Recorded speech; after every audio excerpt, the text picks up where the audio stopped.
So got the hydraulic pump mounted, put a 5-inch pulley to the crank, 5-inch pulley I believe it is there. That's 1-to-1. Basically the motor will turn 3650 I think is what these 0916s will turn. The pump's rated at 4,000 RPM, so it will never overclock that. Had a trip amount adapting the barb fitting coming out of the reservoir down to a 1-inch inlet on the pump, but I finally got all the fittings I needed to do that. Everything has been Loctited in. The red, I can't remember what the number on the Loctite is. It's a hydraulic Loctite. So supply comes in, 1/2-inch supply going into a 3/4 inlet on the valve.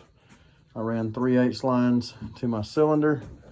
I had to build, originally the plan was to go underneath the step, but that's not going to work because of the tire here. I didn't have enough room to get in there, so I ended up just building a shroud and coming across and running the lines through that just to keep my feet off of them.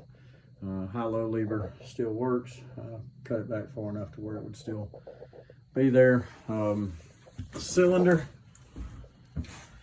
is mounted underneath the fender, and of course goes into the 1-inch bar that everything's adapted on the new 3-point width.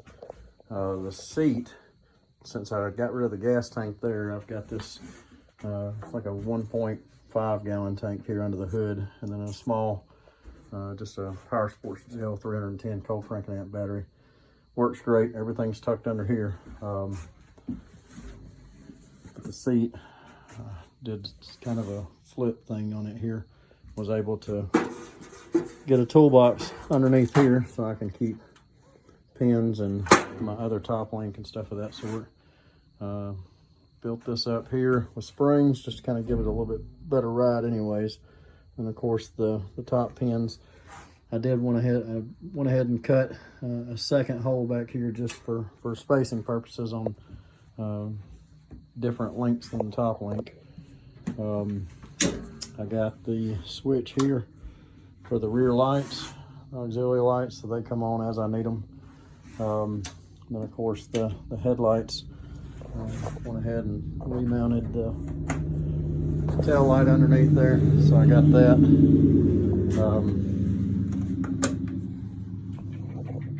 Trying to think of what else. Oh yeah, I kept the original muffler, but with the exhaust coming out the bottom here, it was getting on these lines, and I didn't want to take a chance and burn a line up. So I welded the bottom holes up in the exhaust. I come in with a 2-inch hole saw here in the top and ran into the muffler, and then took a piece of 2-inch pipe and came up. And the 2-inch pipe looked horrible, so I ended up just putting a piece of 6061 aluminum and then stuck some muffler packing off down in there to kind of give it a little bit better look. But at least that has that going up in the air now, and that stainless does look good coming out the top. So outside of that, I really can't think of much else that I've done.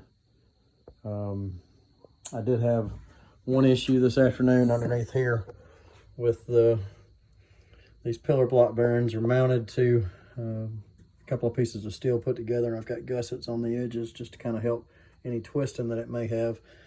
But right across the top of the back plate here, it was actually trying to rip that back plate out because of so much pressure.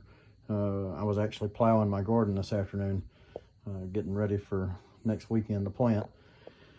And because of that plow putting so much downward pressure on that top link, it was actually trying to bend all of that out. So I took a piece of 1/4-inch plate and ran in between the base of the frame here on the top and the back plate, and was able to weld all that solid, and that fixed the problem. I didn't have any issues after that. So if you do this, that's one thing I would say to look for, because I believe that back plate's 1/4, but it just ain't strong enough. So you have to kind of get creative there.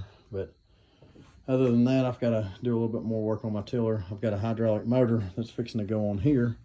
I am going to keep the belt driven with the double V-belt pulley, just because, you know, if you've ever been in one of these, you don't want to tear nothing up on the inside. They are not fun to take apart. So I figure the weak point should be the belt, and that's what I'll do. But I'm gonna have 2 auxiliary lines coming out the back with quick disconnects down here. I'll probably just put a valve somewhere. I don't know, I hadn't figured that part out yet, but I'll get to it. It won't take much to get that going, but probably some 3/8 lines, maybe 1/4 inch lines coming back to the hydraulic motor back here, but at least it'll be completely self-sufficient. I won't have to worry about a gas motor on the tiller. Other than that, that's really about it. Let me crank this thing up so y'all can see it.